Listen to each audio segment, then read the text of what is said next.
What if the greatest danger to humanity isn't outside of us, but hidden deep within our own minds?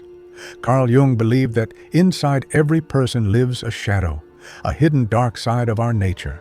It's the part of the unconscious we try to deny, repress, or ignore. Yet the more we turn away from it, the stronger it becomes. In this video, we're exploring the shadow, Carl Jung's warning to the world, and why understanding the personal shadow and the collective shadow might be the key to both self-growth and survival. Before we dive deeper into Jung's ideas of shadow work, ego, and integration, don't forget to like this video, subscribe to the channel, and leave a comment below. Tell me, have you ever caught yourself saying or doing something you didn't mean, as if another part of you had taken over? That moment might have been your shadow speaking.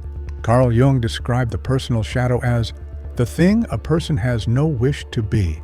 The personal shadow is not just one trait, but the sum of everything about ourselves that we deny, suppress, or hide, because it doesn't match the image we want to project to the world.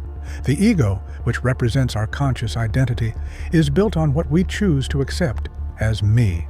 But the unconscious contains all the parts of ourselves that the ego rejects. Think about it this way. Every time you feel a surge of jealousy, anger, envy, or resentment, but immediately try to push it down, you're feeding your personal shadow.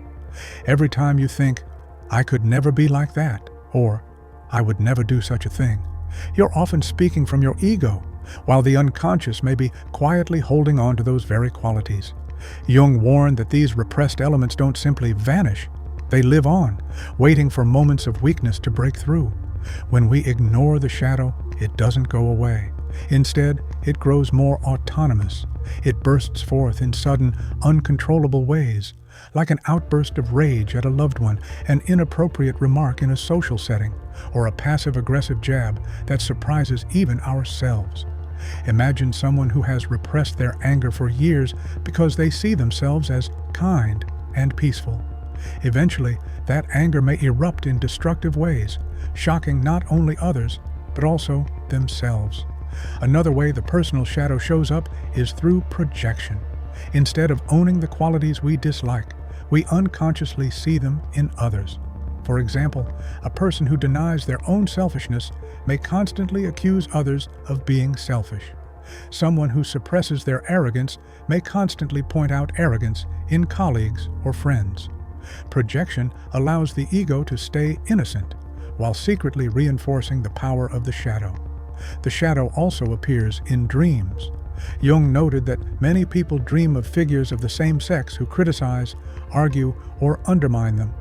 These dream characters often symbolize the personal shadow, acting as an inner judge or challenger. They represent the parts of ourselves we don't want to face. These dream encounters can feel uncomfortable, even humiliating, but they are valuable messages from the unconscious.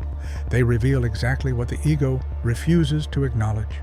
Jung explained that when we fail to face these dream figures, we miss a chance at growth. The shadow in dreams is not there to punish us, but to show us the blind spots in our personality. If we listen, the dream reveals hidden truths, our resentment, our fear, our unspoken desires, and even our untapped strengths. If we ignore these dream figures, the shadow remains unintegrated, continuing to sabotage our conscious life. To make this more concrete, let's consider an example. Imagine a person who secretly feels insecure about their intelligence. Instead of facing this insecurity, they repress it. Consciously, they may present themselves as confident and dismissive of others' opinions. But in dreams, they might encounter figures who constantly criticize their ideas or mock their competence. In waking life, they may lash out defensively at coworkers or accuse others of being stupid or uninformed. What they despise in others is often a projection of their own shadow. This is why Jung insisted that the personal shadow must not be ignored. The shadow's like a hidden mirror. It reflects the parts of ourselves we least want to see. By recognizing its presence in emotions, projections, and dreams, we begin the process of shadow work. The first step is radical honesty, asking ourselves, what qualities in others trigger me the most? What part of myself am I avoiding? What might my unconscious be trying to show me? When we dare to confront the personal shadow, we loosen its grip. Instead of bursting forth uncontrollably, its energy becomes available for growth, creativity, and deeper relationships. This is the foundation of integration, bringing the light and the dark side of the psyche into balance. When the shadow is denied, it becomes autonomous, operating outside the control of the ego. This can lead to inexplicable irritability, cruelty, or destructive behavior. People who completely refuse to recognize their shadow often live in a state of unconscious contradiction, unaware of the harm they cause themselves and others. For instance, someone might believe that being assertive is rude or selfish. By repressing assertiveness into their shadow, they lose confidence and struggle to stand up for themselves. This might lead to missed opportunities, money problems, or difficulty in relationships. Meanwhile, they may resent others who are confident, projecting their buried qualities outward. In this way, the shadow becomes blacker and denser, as Jung warned. But when we consciously engage in shadow work, we can reclaim these qualities. A person who integrates their assertiveness learns to speak with honesty and respect. What was once repressed becomes a strength, allowing them to grow into greater wholeness. Beyond the individual lies something even more dangerous: the collective shadow. Jung warned that entire societies carry a hidden dark side, all the violence, prejudice, oppression, and denial that cultures refuse to confront. The collective shadow is what emerges when individuals project their personal darkness outward, fueling wars, persecution, and atrocities. History is filled with examples. The rise of Nazi Germany is perhaps the clearest expression of a collective shadow overtaking a nation. People who ignored their own personal shadow were swept into destructive ideologies, losing their humanity and taking on a demonic nature. For Jung, this was the ultimate warning to the world. If we do not face our inner conflicts, they can merge into forces that devastate humanity on a massive scale. The collective shadow shows itself not only in wars and genocides, but also in cultural oppression, poverty, crime, systemic injustice, and the denial of historical responsibility. It may even appear under respectable forms, such as imposing one language or culture over others, erasing identities in the process. As Jung pointed out, the unconscious often hides under attractive disguises. So what can be done? Jung insisted that shadow work begins with the individual. Only by acknowledging our personal shadow can we prevent ourselves from unconsciously contributing to the collective shadow. This requires honesty, self-reflection, and the courage to confront uncomfortable truths. In practice, shadow work means paying close attention to emotional reactions, projections, and recurring dreams. It means asking ourselves, why did that remark make me so angry? Why do I feel envious of that person? What part of me am I refusing to see? These questions open a dialogue with the shadow. Through this process, the ego slowly gives up its pride and learns to cooperate with the unconscious. Integration is not easy. It is the psychological equivalent of the labors of Hercules. But the reward is freedom. Freedom from being controlled by hidden forces and freedom to access the creative, life-giving energies that the shadow also contains. For Carl Jung, the ultimate aim of psychology was never about striving for perfection. Perfection, he believed, is an illusion, an impossible standard that leaves us split and disconnected from reality. Instead, Jung emphasized wholeness, the acceptance and integration of both light and shadow, both strength and weakness, both what we love about ourselves and what we despise. As he famously wrote, "There is no light without shadow and no psychic wholeness without imperfection." To move toward wholeness, we must embrace responsibility. On an individual level, responsibility means being brutally honest about our shadow, about our anger, envy, cruelty, fear, and hidden selfishness. These traits don't vanish simply because we deny them. They remain alive in the unconscious, shaping our behavior in ways we don't recognize. Taking responsibility means saying, yes, this is part of me. I may not like it, but I will not pretend it isn't there. Only then can true integration begin. On the collective level, responsibility takes on an even heavier weight. Every society carries a collective shadow, built from oppression, injustice, and violence that have been denied or repressed. Jung argued that acknowledging historical suffering, wars, genocides, slavery, colonization, systemic prejudice is essential for genuine healing. Public apologies, reparations, and symbolic gestures may help, but they are often surface level.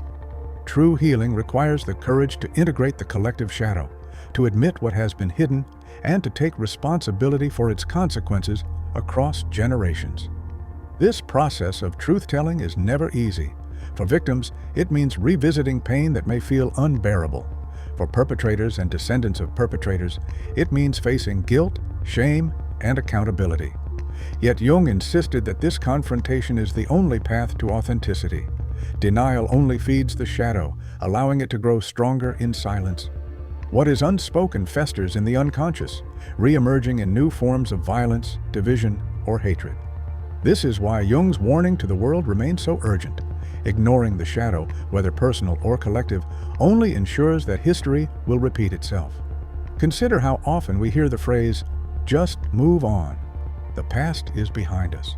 While understandable, this attitude is dangerous. When entire cultures choose to move on without integration, they create fertile ground for the shadow to resurface. Injustice denied becomes injustice repeated. Suppressed trauma becomes transmitted trauma, carried silently by future generations. Jung warned that by refusing to look deeply into the collective shadow, societies condemn themselves to relive the very horrors they wish to forget. But there is hope.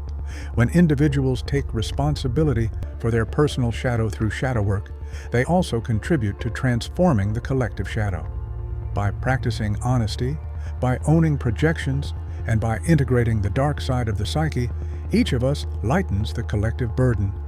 Courageously bearing our own darkness frees others from having to carry it for us.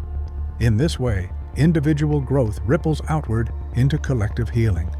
The path of truth, responsibility, and wholeness is not glamorous. It is slow, often painful, and demands humility. Yet Jung saw it as humanity's only hope. If enough individuals confront their shadow, the destructive potential of the collective shadow diminishes. If enough people choose honesty over denial, courage over repression, the world moves closer to balance. This is not perfection, it is individuation, the lifelong process of becoming whole. So Jung's message to us is clear. Embrace imperfection. Tell the truth, no matter how uncomfortable. Accept responsibility, both personal and collective. And above all, remember that the shadow is not our enemy. It is a part of us, waiting to be integrated into the fullness of who we are. Only through this integration can we approach true wholeness, and only through wholeness can we prevent the darkest chapters of history from being written again. The personal shadow contains all the traits we deny or repress, while the collective shadow represents the dark side of society as a whole.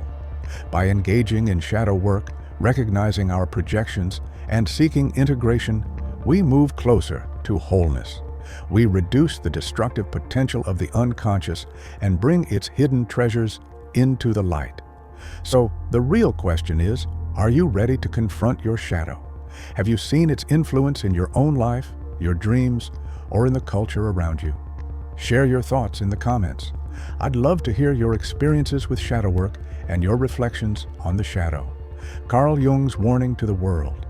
And don't forget, like this video, subscribe to the channel, and share it with someone who's interested in Carl Jung, the unconscious, and the lifelong journey toward wholeness. Together, we can bring the darkness into the light, not by denying it, but by integrating it. And that may be the truest path to transformation.